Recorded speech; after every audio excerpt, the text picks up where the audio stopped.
Alô, alô, pessoal. Boa tarde. Esperando começar o pessoal a entrar. Fábio, esperar daqui a pouco também está entrando.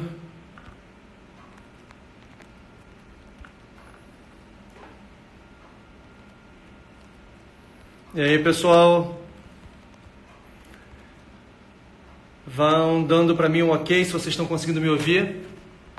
Só escrevendo uma coisinha aqui para deixar aqui embaixo.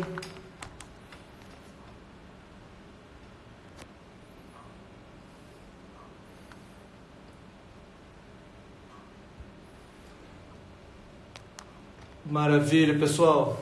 O Fábio já mandou mensagem aqui que ele está entrando. Mais uns 2 minutinhos e a gente começa a bater um papo. Se vocês quiserem, vocês já podem ir deixando aqui embaixo os comentários, perguntas que vocês têm sobre avaliação biocinética. O Fábio já falou que está aqui, deixa eu achá-lo.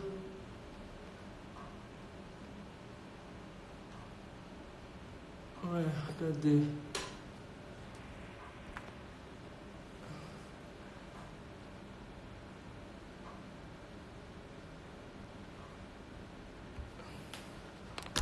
Agora ele entrou.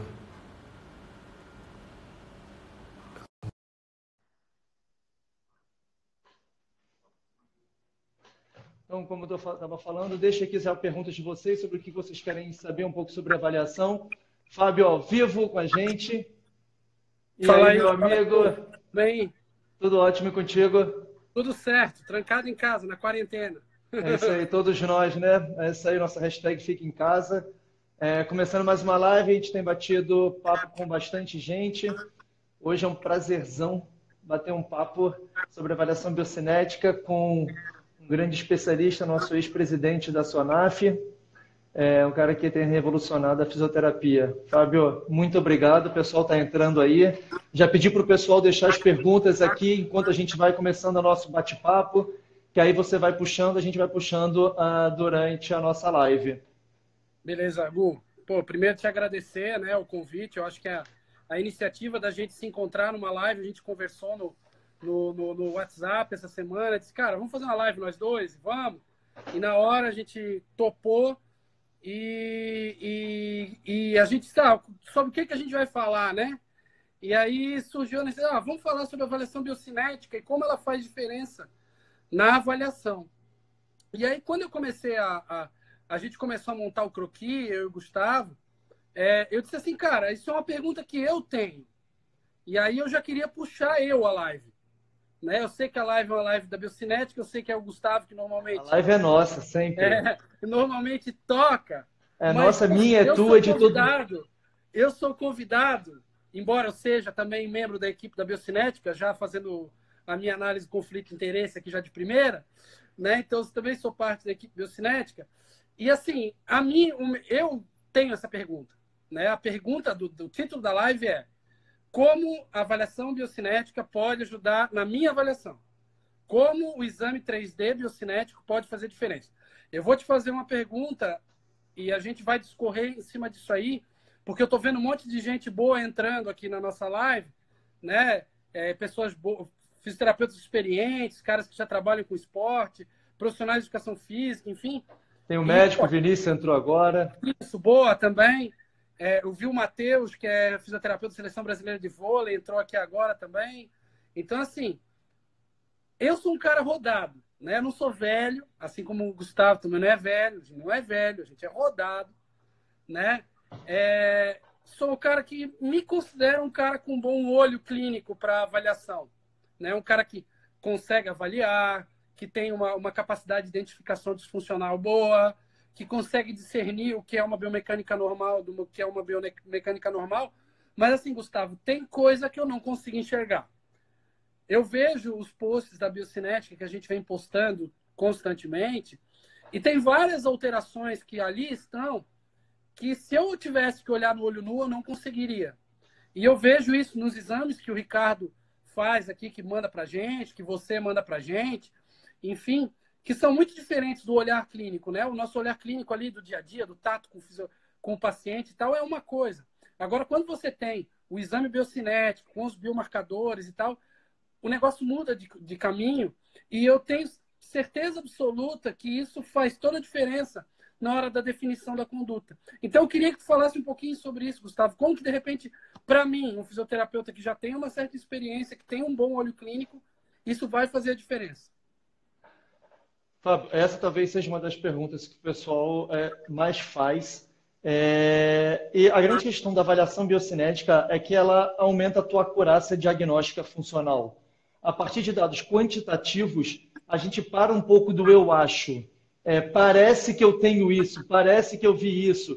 Aí você bota isso, eu faço uma brincadeira em todo curso que eu dou, toda aula que eu vou ministrar. Eu pego sempre alterações extremas, sabe? Eu pego aquele cara que tem uma pisada super pronada e mostro o vídeo para as pessoas.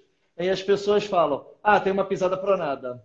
Eu pego aquela pessoa que tem uma pisada que é muito certinha, muito alinhada, a pessoa fala, é uma pisada neutra. O grande problema, Fábio, está nos casos de entretermos. Quando você tem aquela pessoa e ela assim, parece que tem uma alteração, mas não é uma alteração tão grosseira e você não tem certeza de onde que realmente aquela alteração está vindo. Então, o que a avaliação biocinética ela vai te dar é uma maior certeza daquilo que você está vendo. E tem que ficar claro que, como qualquer forma de avaliação, ela é um exame complementar. Ela, em nenhum momento, ela substitui o exame do fisioterapeuta, ela não substitui o exame clínico, ela não substitui o exame funcional, qualitativo que o fisioterapeuta está fazendo. Ou seja, todos os testes, e aí cada um dentro das suas formações específicas vão ter seus testes.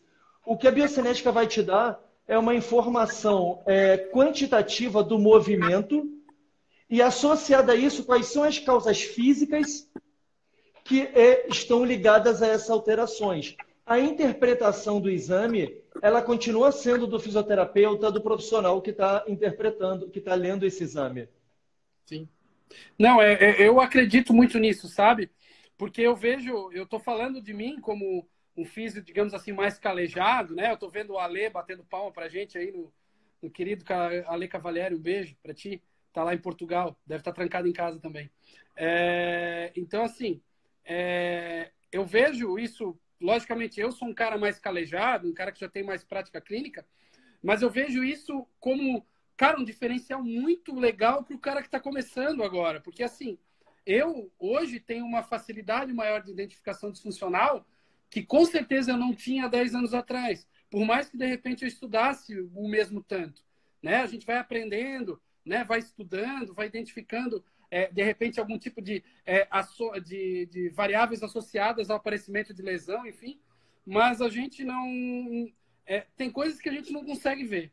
E eu acho que se, para mim, o negócio se torna muito mais assertivo, né? E nós estamos falando hoje no mundo com a internet das coisas, um mundo de data generation, onde a gente está cada vez mais tentando tornar a avaliação um pouquinho mais fidedigna. Né? Eu sempre falo nas minhas aulas que a vida já é incerta, o ser humano já é incerto. A avaliação nossa não pode ser. Nós temos que nos basear em números, o máximo possível. Quanto mais a gente puder quantificar, seja uma avaliação de força, uma avaliação biomecânica cinemétrica, seja um teste de pisada, seja uma avaliação de uma escala funcional, quanto mais a gente puder quantificar as análises, quanto mais a gente puder tornar numerário o processo, mais fácil é para a gente poder dar o feedback para o paciente, né? Porque a gente vai poder dar um feedback depois, né? Para ele, do antes e depois, e mais fácil é para a gente mostrar para ele uma possível ação causal que está gerando aquela lesão. Uhum. Então, assim, eu concordo 100% com você e eu acho que é por aí que a gente tem que seguir.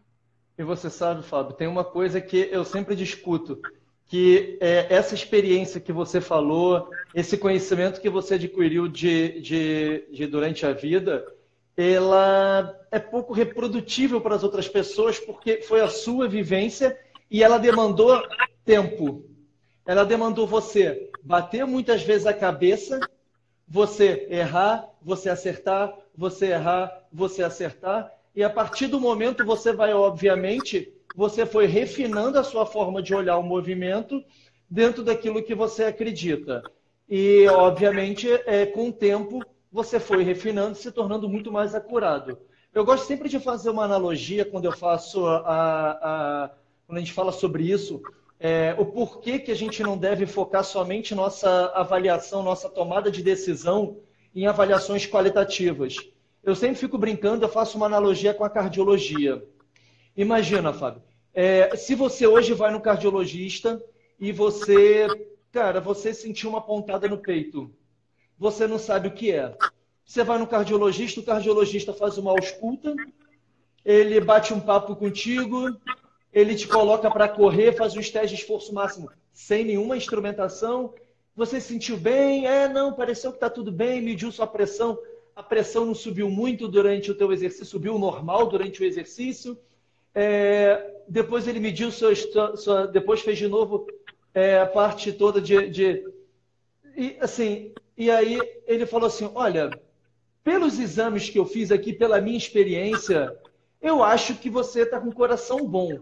Mas vamos fazer o seguinte, começa a correr e se em algum momento você sentir uma pontadinha no seu peito, você volta aqui em mim que aí a gente faz uma coisa mais completa.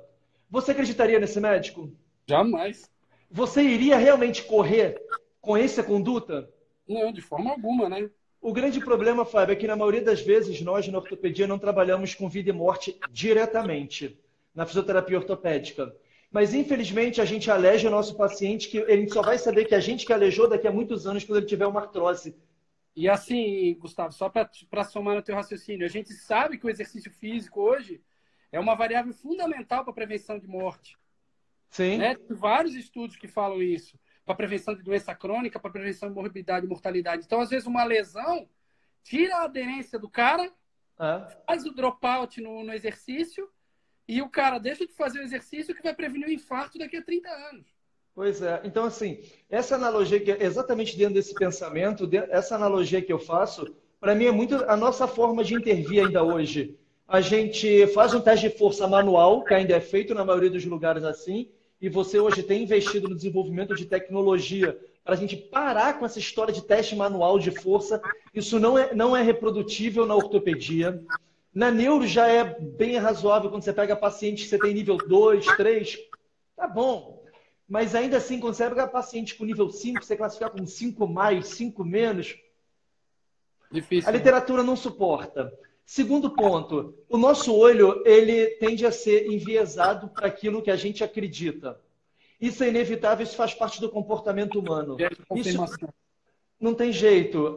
Isso é uma coisa que é nossa. Então, se você trabalha mais com alguma área e você tem experiência e tem um olho treinado em uma determinada região do seu corpo, é mais comum que você encontre alterações nessa região do corpo, porque é onde você é mais treinado.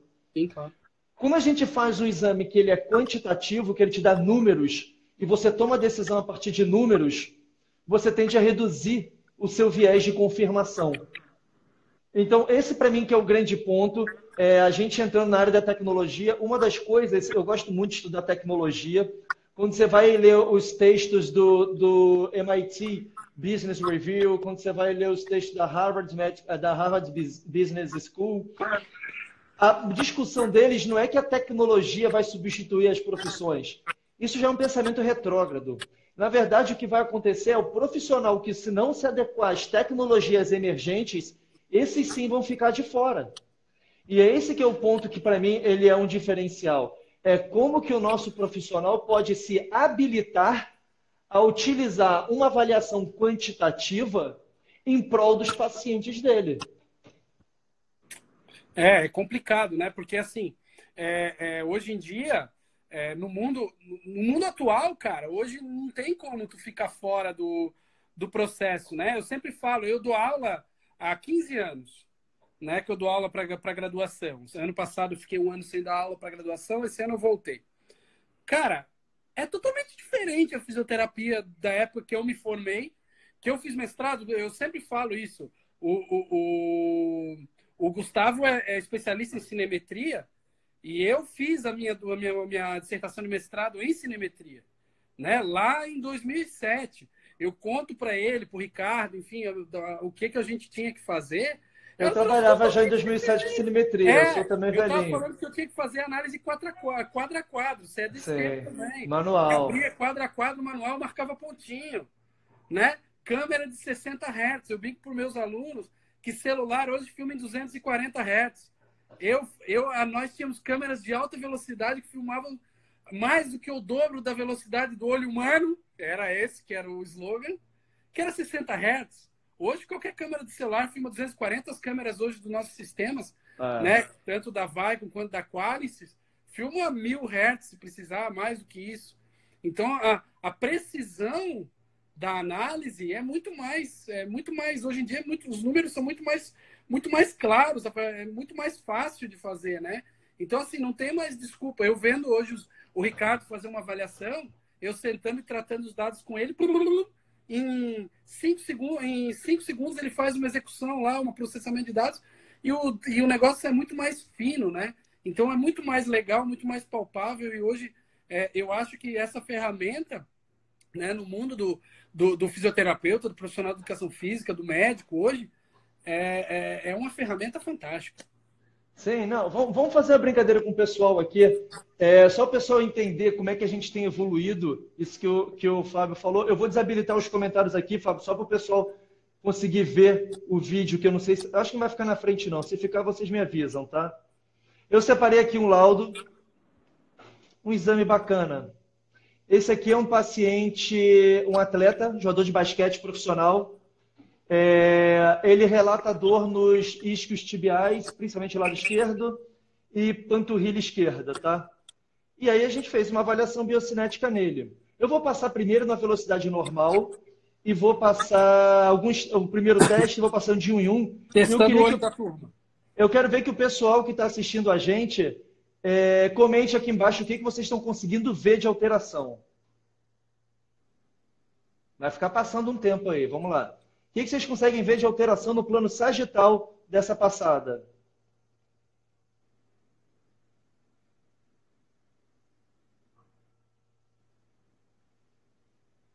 Difícil, né? Eu vou ajudar vocês.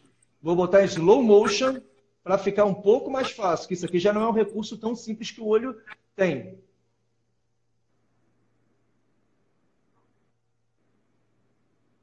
Ele faz uma boa dorse.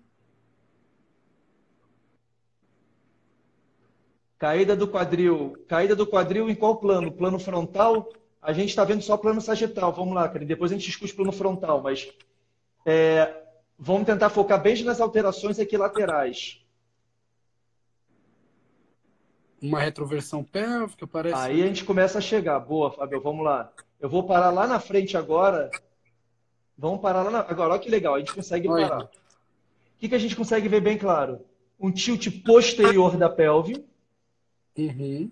tá? Tilt posterior da pelve, um tronco que está bem retificado, ele não está com tronco em flexão, isso pode ser por causa da pelve, que não está indo à frente. Então, a pelve, Uhum. ele não passa de 0 grau de dorse. A tíbia Uhum. dele, isso aqui é o máximo que chega. E aí a Jordana comentou, limitação e flexão do quadril levando a um tilt posterior. Eu sempre tenho cuidado com isso, tá? Quando eu olho o movimento, eu tento interpretar o movimento puro primeiro, depois eu acho as causas.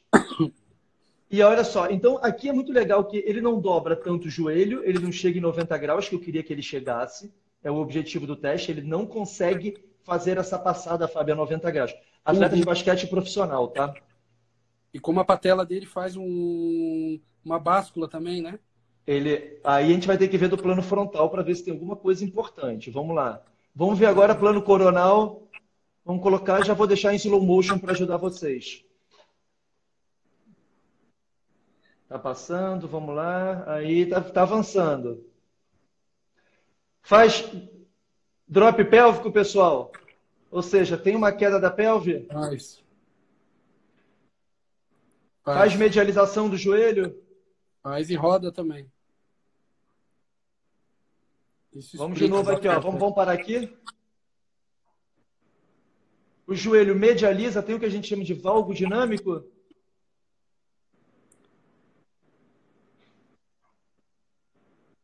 A pelve cai. Olha como é que é difícil, pessoal. Isso que eu quero discutir com vocês é esse tipo de coisa que eu quero mostrar para vocês.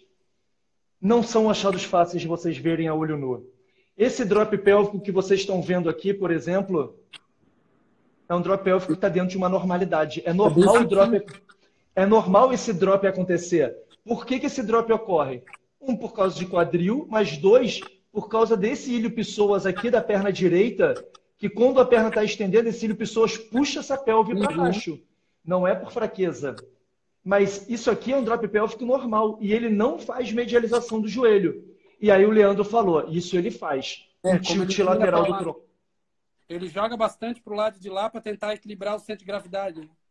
Pode ser, é uma opção. Vamos dar uma olhada no salto horizontal? A gente fez testes de salto com ele também. Então, vamos ver o salto horizontal dele. Vocês estão vendo que não é tão simples assim. O nosso olho é treinado, mas assim, muitas vezes a gente, quando não é um exame que ele é muito claro, como por esse cara é um cara da NBA. Esse atleta da NBA. Então assim, cara, não é um cara que vai ter alterações estúpidas, não adianta. E aí, vamos lá. De novo, velocidade normal.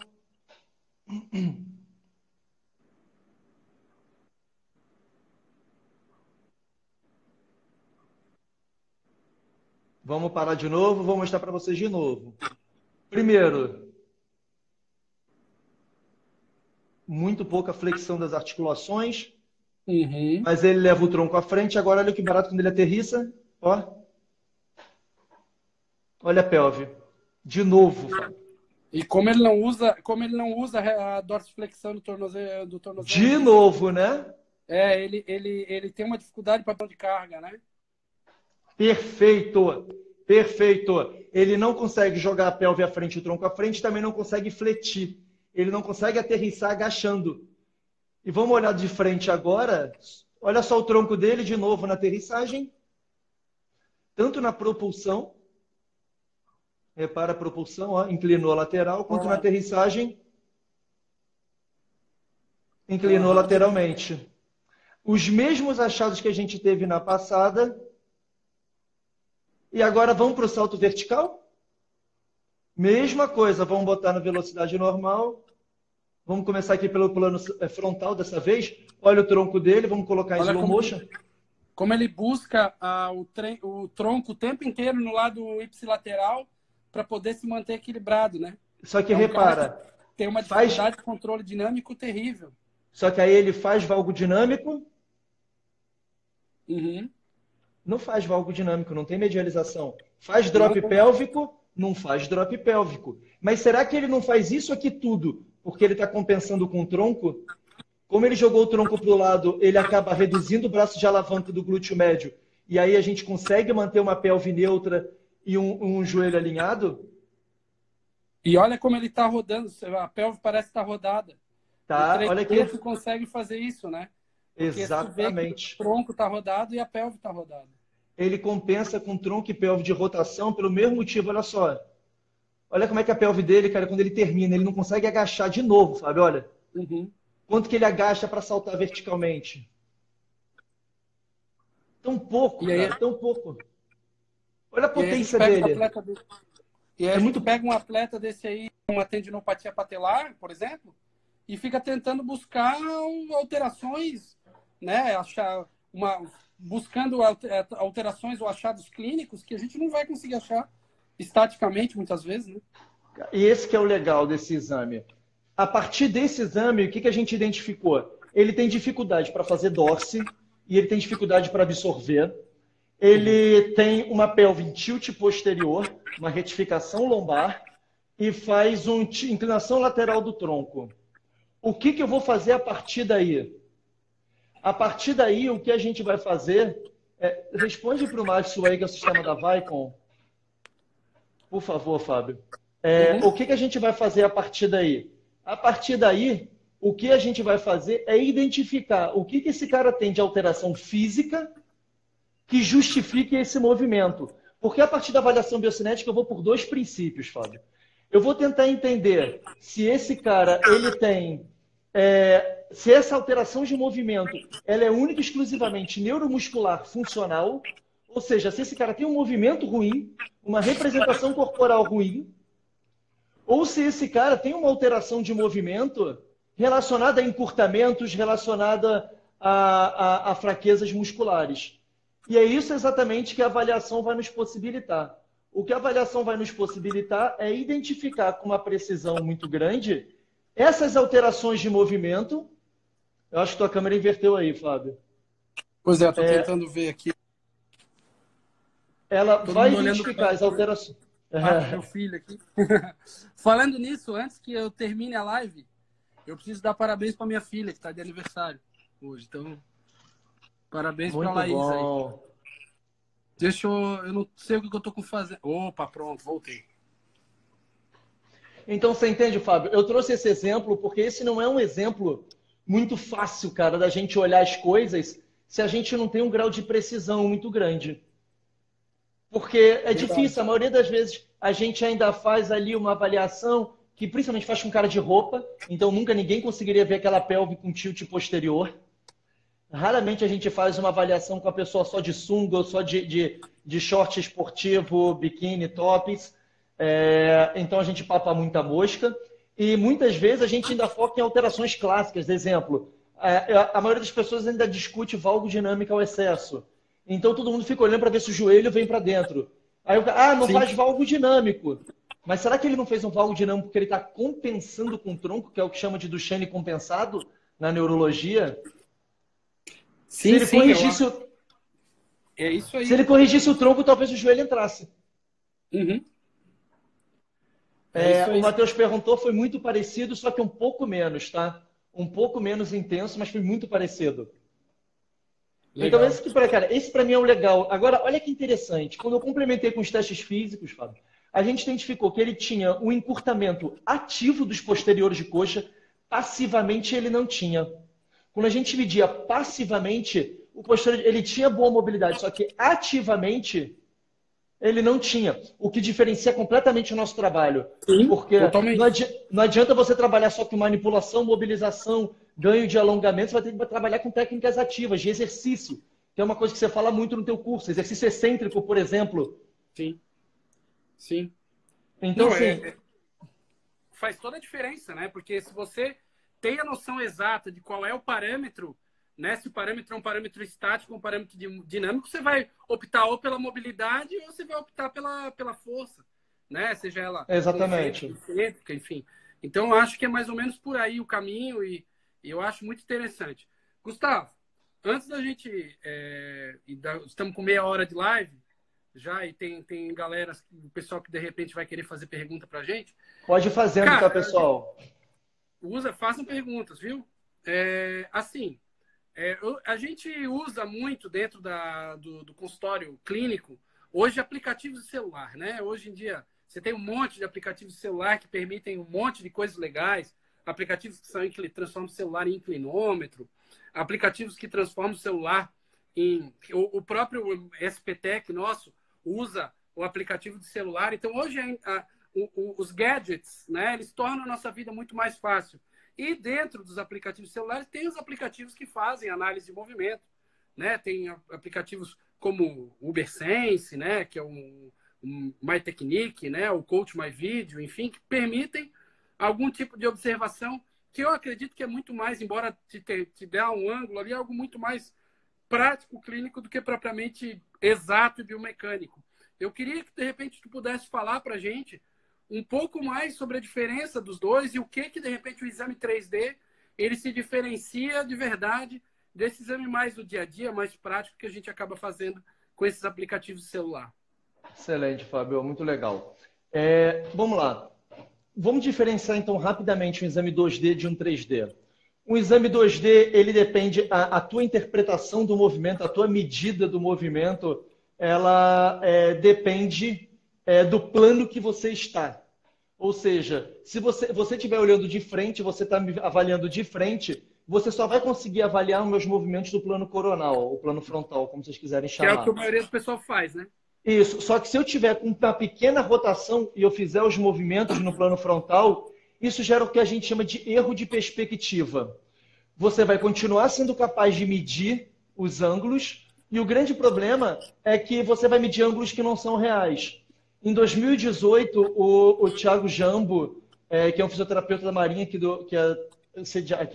no Rio de Janeiro, ele é do Rio de Janeiro, ele fez o doutorado dele na Austrália com o Evangelos Papas. Ele publicou na Jospit um artigo, uma revisão sistemática muito legal sobre a validação de exames 2D para medir valgo dinâmico e inclinação de tronco. E ele encontrou que, apesar dos exames 2D terem uma confiabilidade entre dias, você medir num dia e medir no outro, eles tendem a ter resultados parecidos, eles não são validados em relação a exames 3D. Então, essa que é a grande limitação. Você está medindo uma coisa que não necessariamente representa aquilo que você está dizendo que é. Você está falando que está medindo uma adução do quadril, só que na verdade não é uma adução do quadril. Para quem, pessoal, tiver o interesse, eu acabei de enviá-la para o pessoal da Profísio, a revista da SONAF, de fisioterapia esportiva, um capítulo sobre avaliação biocinética da corrida. E eu botei um tópico lá exatamente sobre isso. Avaliação 2D e avaliação 3D. Não quer dizer que a gente não deva fazer avaliação 2D. Eu acredito que todo mundo deva ter como uma primeira forma de avaliação um teste pelo menos observacional. Que pelo menos você pegue o seu celular e filme o seu paciente fazendo alguns movimentos, porque isso talvez te crie um cenário inicial. E cria uma cultura, né, Gustavo? Sim. Cria uma cultura. Cria uma cultura e confiar na análise, olhar o corpo dele, é muito diferente. Exatamente. Assim, esses esqueletos que eu mostrei para vocês agora, eu uso muito como processo educacional do meu paciente. Eu acredito muito na educação do paciente como forma de engajamento do nosso tratamento.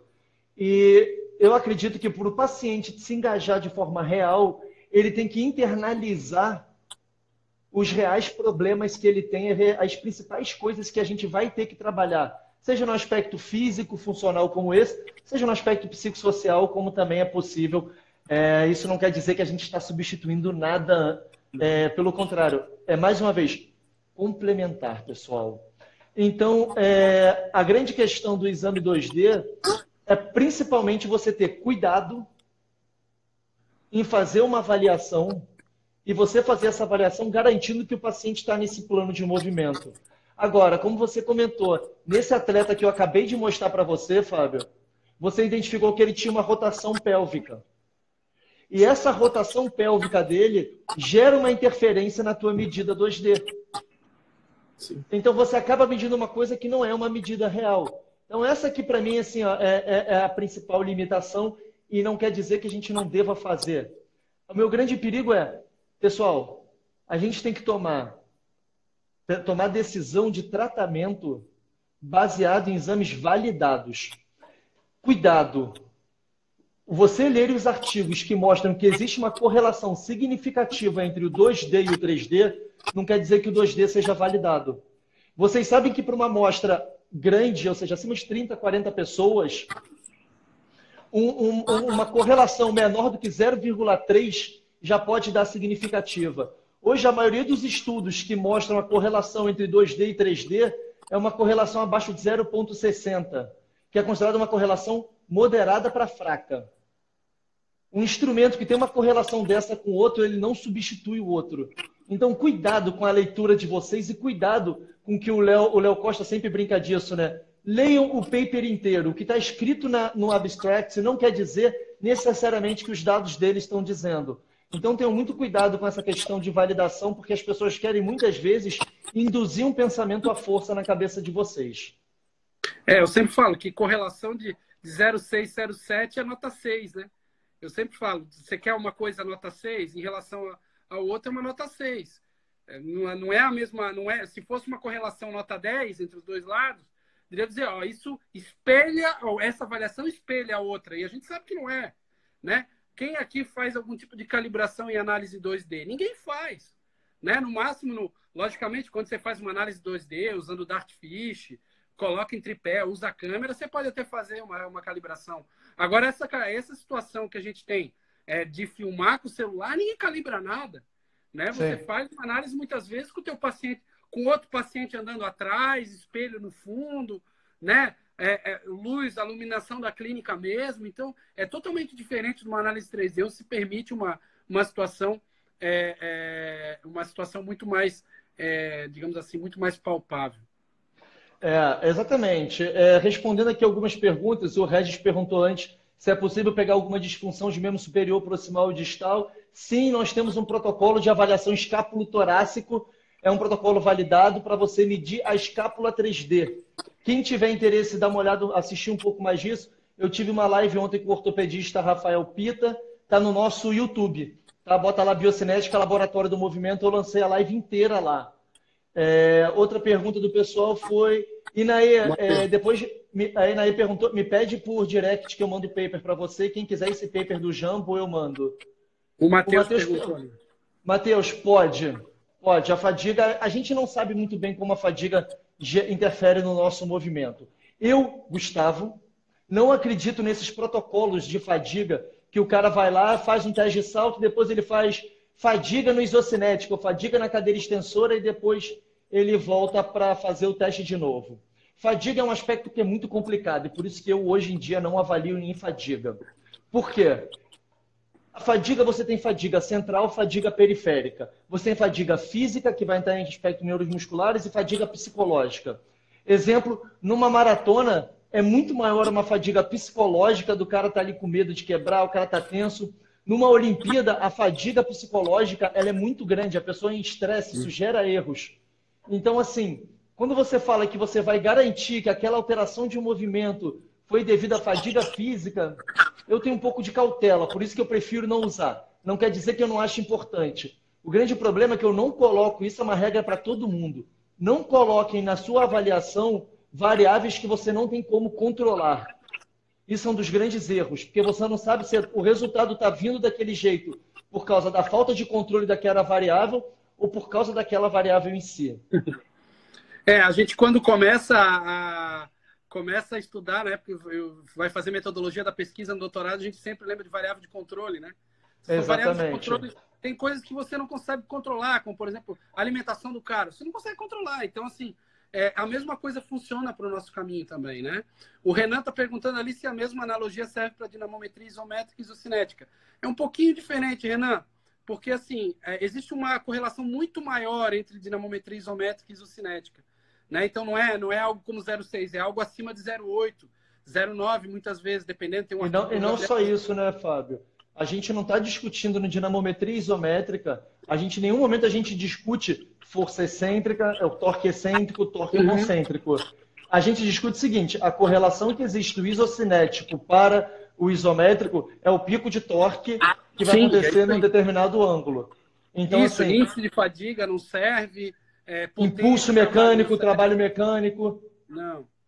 O objetivo do dinamômetro isométrico não é substituir o isocinético, é gerar uma possibilidade validada para fazer um screening inicial, um screening na clínica. Assim como uma avaliação 3D, nem todo mundo tem acesso a um isocinético em todas as clínicas. Então, da mesma forma que eu falo para vocês que vale a pena você fazer sua avaliação qualitativa também, para você ter um mapeamento, eu não abro mão da minha avaliação isométrica com o meu dinamômetro. Se eu achar necessário indicar uma avaliação um pouco mais robusta de força, porque eu estou acreditando que o problema dele é de fato uma questão força excêntrica específica ou algo, aí eu indico para algum lugar que tenha um dinamômetro isocinético. É mais ou menos isso. Ou quando, por exemplo, eu desconfio disso que o Matheus colocou ali. Por exemplo, eu acho que a fadiga está provocando isso. Eu quero identificar o índice de fadiga do cara numa velocidade angular de 180 graus por segundo. Aí eu vou indicar para o isocinético, entendeu? Quando eu quero só fazer uma definição de pico de torque,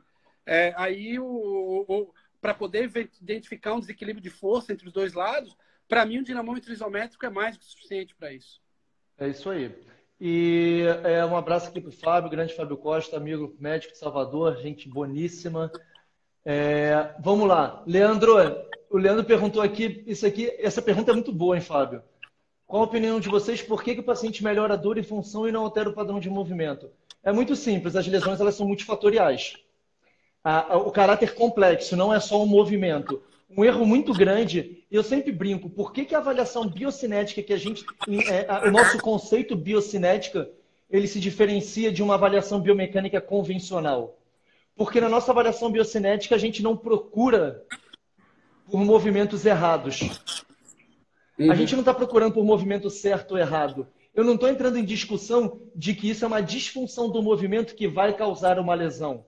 O que eu discuto na minha avaliação é esse movimento, como eu mostrei, esse movimento da pelve aqui posterior, ele pode induzir a uma carga excessiva em tal região. Ou, no caso como é desse atleta, o encurtamento ativo dos posteriores de coxa não permite a pelve dele ir para frente.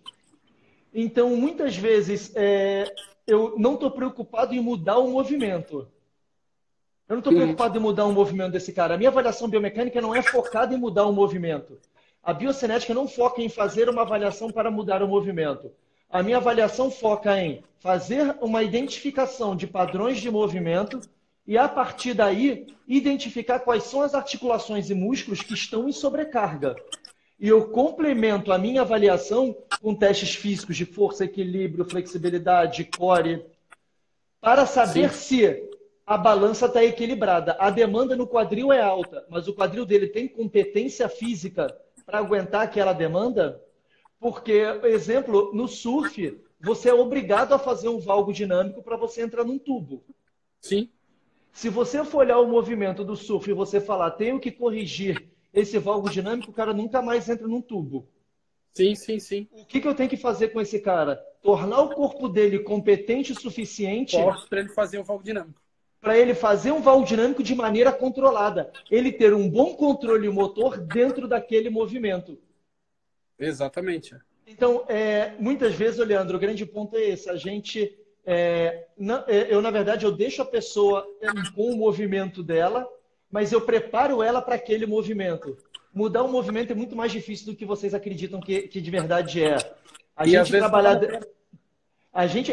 tem os dois pontos, exatamente. Tem muitas vezes que a gente bota o nosso paciente fazendo o movimento. Agora ele está agachando com o joelho retinho. Chega na hora do jogo, você pega um vídeo dele dando o ataque no vôlei, ele continua aterrissando com o valgo dinâmico. Porque tem muito mais variáveis. Então, na verdade, a minha preocupação é, cara, vamos gerar competência nesse cara para ele aguentar aquele movimento, para ele não entrar no que a gente chama de posição de no return, que é aquelas posições que ele não consegue mais controlar e depende de ligamento e tudo. Mas não necessariamente. Vão existir situações que a gente vai precisar reeducar o movimento, mas aí vão ser muito mais pontuais. Sim, e assim, quando a gente fala de dor e função, a gente tem que lembrar que nem sempre dor está associada à lesão, né? A dor é um troço muito mais multifatorial, que envolve uma série de outras coisas. A função ela está intimamente ligada com a dor. Então, não necessariamente a gente tem esse tipo de situação onde a dor ou a magnitude da lesão ortopédica está associada à magnitude da dor. Não, o cara pode estar apresentando um padrão cinesiofóbico, a gente pode fazer um aumento a partir do momento que a gente começa a dar essa robustez, começa a dar essa capacidade para o sujeito executar executar as funções, executar as atividades, ele começa muitas vezes a perder o medo e isso é o suficiente para a dor sumir. E não necessariamente aquele padrão de disfunção que a gente vê na análise biomecânica vai alterar. Às vezes, simplesmente, o que aconteceu foi um aumento da capacidade muscular e um confrontamento progressivo que fez o paciente ir se encorajando e diminuindo o processo doloroso, né? A gente fala que a gente tem que, quando a gente trata um paciente com dor, a gente tem que empurrar um pouquinho mesmo ele contra a dor, né? A gente tem que ir fazendo ele sentir um pouquinho de dor e sentir, não, beleza, tá doendo menos do que antes. E aí você mantém aquela demanda por um tempo, até ele se adaptar e sentir uma dor muito pequena ou nula. E aí você amplia a capacidade, amplia de novo a carga para aumentar a capacidade. Aí depois você aumenta a demanda. E aí vai sentir um pouquinho de dor de novo. E a dor vai diminuindo. E quando a gente vê o nível de atividade vai aumentando tanto, que daqui a pouco ele está saltando lá um jogo de vôlei durante 2, 3 horas e não sente mais dor. E aí, às vezes, o padrão de movimento que a gente identificou, a gente conseguiu trabalhar as variáveis associadas e trabalhar esse confrontamento e o paciente melhorou da dor sem necessariamente, às vezes, alterar o processo digamos assim, visual disfuncional, né, digamos assim. Exatamente, eu estou 100% de acordo. O Leandrinho perguntou aqui Atletas com assimetria de membros inferiores, até quando considerar? Respeita a posição dele dentro da tarefa no esporte. Cara, não tem uma resposta certa, Leandrinho Ana. Porque Depende assim, da variável, né? e depende do esporte. Você pega um cara que é tenista, é claro que ele vai ter muito mais força no braço que ele faz o movimento principal, por mais que ele faça um backhand com duas mãos, pô, a maioria de movimentos no esporte vai ser o forehand, então ele vai ter maior sobrecarga se ele for destro do braço direito. Então, você olha o Nadal, por exemplo, você vê que ele tem um antebraço desse tamanho de um lado, do outro lado parece que ele tem uma neuropatia ali, cara, que não é que esse aqui seja pequeno, é que esse aqui é tão grande que parece. Você pega um lateral, é esperado que esse cara tenha uma certa assimetria. Você, Leandrinho, que é do futebol. Só que você pega esportes que você espera menos também. Um cara que, que faz natação, crawl, por exemplo, que nada principalmente faz nado livre, cara. Esse cara, na teoria, não tem que ter uma assimetria muito grande, porque é um esporte bilateral. Então, eu sempre olho em função daquele esporte de cada pessoa. Comentário excelente aqui da Periodizessa. Isso aí, teoria do caos é isso. É algo mais complexo. Instabilidade para gerar estabilidade, muito legal. Legal, o Matheus comentou. Exatamente, Matheus, eu penso muito assim, tá? O foco pode ser a gente, muitas vezes, entender, aumentar a capacidade para suportar a demanda. Eu vou voltar à primeira pergunta que o Fábio me fez, porque a minha principal crítica e o meu curso hoje de aplicação de avaliação biocinética, ele é focado nisso. Uma coisa que me incomoda muito hoje, Fábio, no tratamento da fisioterapia, e quando eu ainda estava dando aula em faculdade, eu era supervisor de estágio, e quando eu dava aula de biomecânica, na ortopedia, quando eu trabalhei, eu sou professor de educação física também, quando trabalhava em academia, é que eu falo o seguinte, quando você prescreve o teu tratamento, você tem que entender qual é o objetivo que você quer alcançar com cada mínima conduta que você tem. Você não pode ter exercícios terapêuticos ou exercícios reabilitativos ou preventivos para cumprir tabela. E, infelizmente, o que a gente vê hoje é que as pessoas ainda vão muito num tudão. Eu pergunto, o cara tem uma lesão de quadril, aí ele está fortalecendo panturrilha. Aí você pergunta, por quê? Porque existem casos de lesão no quadril que você tem que fortalecer panturrilha. Muito, muito. Na corrida tem muito. Mas o grande problema é esse, Fábio. Muitas pessoas ainda vão fazer um tudão, porque panturrilha é importante para a corrida. Então vamos fortalecer panturrilha em todo mundo. Vai aplicando vacina, né? Pessoal, o nosso tratamento ele tem que ser direcionado. Hoje, minhas sessões de tratamento, elas raramente passam de 40, 45 minutos. Porque assim, cara, o resto você pode fazer assim, mas não precisa de mim. O cara quer botar um gelo, vai fazer alguma coisa, não precisa de mim. Então assim, vamos parar com essa história de vamos fazer um tudão? Fortalece um pouquinho aqui, fortalece um pouquinho ali, alonga um pouquinho aqui, alonga um pouquinho aqui. Começa a trabalhar desde lá de cima até lá em... Beleza. Só vamos tentar focar. Isso é um desafio que eu faço a todo mundo. Peguem todos os prontuários dos pacientes de vocês e olhem cada conduta que vocês estão realizando. Vocês conseguem justificar, baseado na avaliação que vocês fizeram, na avaliação pré-tratamento que vocês fizeram, o porquê que você está usando aquela conduta? Essa é a importância da avaliação biocinética, é você conseguir exatamente dar essa precisão. Ele te permite muito mais você entrar dentro de uma precisão específica e sair um pouco do tudão. O Fábio deu uma bloqueada aqui, mas vamos continuar aqui nas respostas, daqui a pouco ele volta. É possível afirmar que a função de uma avaliação biomecânica em um paciente com dor que não pensa em performance seria buscar padrões maladaptativos? Não necessariamente.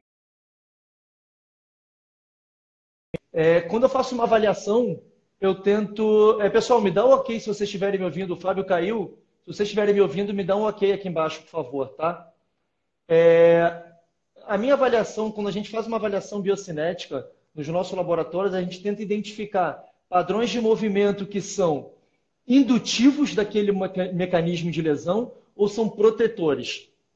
Exemplo, quando você pega um paciente que tem uma dor femoropatelar, é muito difícil você pensar que ele está fazendo um valgo dinâmico por proteção. Vocês entendem isso? Porque o valgo dinâmico aumenta a pressão femoropatelar. Então, na teoria, isso causaria mais dor. Então, por que ele faria esse movimento para proteger? Isso é um movimento que possivelmente está induzindo uma carga. Diferente daquele cara que faz um agachamento quando tem dor no joelho, dobrando muito o tronco lá na frente. Esse é um mecanismo de proteção, porque ele reduz o braço de alavanca do joelho. Então, o Fábio pediu aqui para entrar de novo. Então, essa que é nós quando a gente olha a avaliação. Deixa só, eu vou responder o Ricardo e o Fábio. Então, estou seguindo aqui, Fábio, as perguntas. O Fábio Costa, doutor Fábio Costa aqui, perguntou: o laudo biocinético vem especificado o que fazer. É simples o fisioterapeuta interpretar o laudo ou precisa de uma formação? Fábio, assim, vou te dar um exemplo na área médica, você como ortopedista, você como médico do esporte. Da mesma forma que eu considero não adequado numa ressonância magnética, você pede, o radiologista identificou uma lesão de cruzado. O que você está me perguntando, em termos do laudo biocinético, é o seguinte: em vez de vir que tem uma ruptura de cruzado, é o radiologista falar: esse é um caso cirúrgico de ruptura de cruzado. Ou ele falar, baseado no exame dele, que esse é um caso não cirúrgico. Não é somente a radioressonância que vai definir o teu procedimento médico. Você vai complementar com os outros exames. Por isso, isso funciona da mesma forma para a parte funcional. A gente não bota o que fazer especificamente, porque existem diferentes formas de você olhar o laudo. Se eu pego, por exemplo, por um osteopata, o osteopata lê um laudo, e se eu pego um cara mais de cinesioterapia, lê o laudo, eles podem ter visões diferentes e usar estratégias diferentes para alcançar o mesmo objetivo. O que eu faço hoje em dia, e o Ricardo, que está aqui, Ricardo Schroeder, daí de Floripa, daí com o Fábio de Floripa, porque é o nosso responsável geral da biomecânica, um dos caras que mais saca de biomecânica do Brasil, a Mariana Machado, lá de Salvador. O que a gente faz hoje em dia é, todo laudo, a gente entra em contato com o profissional solicitante, com o paciente, para bater um papo e explicar para o profissional o resultado. E aí, dependendo do profissional dando abertura para a gente aí sim sugere o que a gente faria na nossa visão, o que não necessariamente representa um certo ou errado. É como, por exemplo, eu com minha formação, eu faria, e já várias vezes eu discuti com o Fábio Esprada, algum laudo dele: pô, Gu, não dá para fazer assim também, eu gosto disso aqui. Eu falo: pô, super dá, show, trabalha dentro do que você tem de formação confortável. Então, assim, não precisa de uma formação específica, mas o nosso objetivo da biocinética é traduzir esse laudo de uma forma que, independente da sua formação, você consegue gerar alguma forma de intervenção.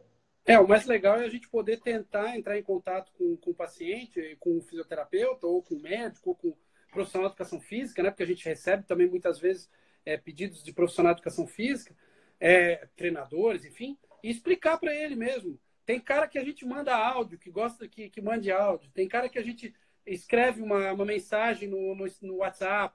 Tem faz um bullet, 3 bullet points. Que vai e liga no telefone, né? Então, tudo isso, cada um é diferente, né? Um é diferente do outro. É exatamente isso. Assim, cara, eu acho que a gente tem que customizar as coisas. Para mim, o futuro é a gente gerar serviços customizados, vender produtos que são, de certa forma, customizados. A gente hoje, na Biocinética, nossos laboratórios, a gente tem diversos protocolos diferentes para diferentes tipos, ou de patologias, ou preventivos, ou risco de quedas em idosos, exatamente para envolver isso. O Ricardo fez uma pergunta muito legal aqui. É muito comum a gente identificar que a pessoa tem dor numa região, só que essa dor não vem dessa região, essa região está só pagando o pato.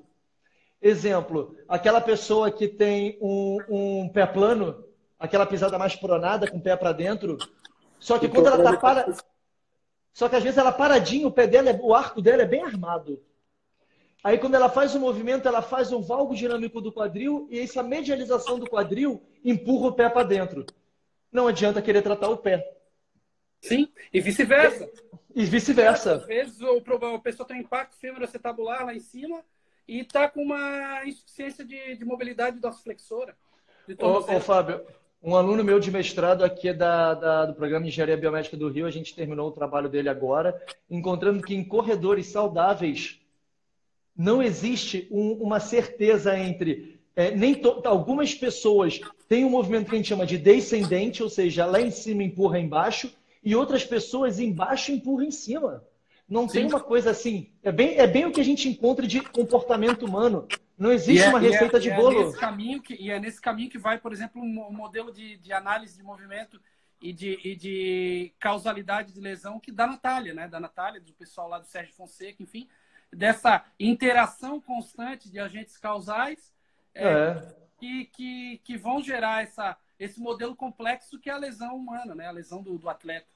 E é interessante, a gente está terminando, tem 4 minutos agora. Talvez a minha mensagem final seria: a nossa avaliação, a avaliação biocinética, ela possibilita você identificar potenciais alterações de movimento e fatores físicos que estão induzindo uma dor ou que podem induzir uma lesão futura. Sim. Não necessariamente você precisa intervir em todos. Você pode intervir em cima das que você considera mais aguda. Talvez uma pessoa de terapia manual vai focar em umas alterações mais de mobilidade, o pessoal mais de exercício vai focar mais no fortalecimento. E é possível a gente alcançar resultados de melhora do quadro de dor e de funcionalidade intervindo em aspectos diferentes, exatamente pela questão multifatorial das lesões. Sim. A grande questão, e que para mim é o ponto-chave e para mim é o futuro, pessoal, vamos melhorar nossa acurácia diagnóstica. Para com essa história de que eu não tenho acesso ao exame 3D. Quantos médicos vocês conhecem hoje em dia? Quantos têm uma ressonância magnética dentro da clínica deles? Quantos têm uma máquina de raio-x dentro da clínica deles? Pessoal, vocês têm que começar a entender que a gente tem que ter parceiros. O fisioterapeuta não foi criado na sua formação para pedir exames. A gente ainda tem uma cultura de que nós temos que ser especialista em tudo. E temos Isso que não é resolver verdade. tudo na clínica, né? Isso não é verdade. Por favor, mudem o mindset. A melhor coisa é você ser conhecido por ser especialista numa área. Você vai começar a ter parceiros que vão te indicar pacientes quando precisar daquela área. E isso é uma rede de relacionamentos. Se a gente não tiver isso na nossa vida, pessoal, não adianta. Não adianta, a gente nunca vai ser bom ou melhor em 100% das coisas. É muita coisa para a gente estar estudando o tempo todo. Para abraçar o mundo. Exatamente. Então, essa é a minha mensagem, Fábio. Te agradeço mais uma vez, cara. Para mim é uma honra imensa. Sabe que te admiro pra caramba, cara. Todo o trabalho que você fez na Sonaf, tudo que você fez e faz pela fisioterapia nacional e internacional agora, né? Agora você está representando a gente lá fora. Então, cara, muito obrigado mais uma vez. Foi um orgulho imenso bater um papo contigo. Obrigado, Gu. Obrigado a todo mundo que ouviu. Vi muita gente boa aí, Maureen, enfim, muita gente legal, né? O Renato, enfim, todo mundo aí participando, Ricardo. Então, acho que foi sensacional. Eu acho que tomara que todo mundo possa ter aproveitado aí e a gente tenha acrescentado alguma coisa. Pessoal, quem quiser faz aquele print que a gente sempre fala, coloca na hashtag o Fique em Casa. Um dos objetivos dessa live aqui é exatamente a gente gerar conteúdo nesse período que a gente está mais tempo em casa. A live vai ficar salva no Instagram da Biocinética, Biocinética BC. Então, quem quiser entrar lá depois, deve ficar... 24 horas. 24 horas. Pessoal, encerrando aqui o nosso tempo, vai dar 1 hora cravada. Fábio, pessoal... Um abraço. Tchau, tchau para todo mundo. Até a próxima. Tchau.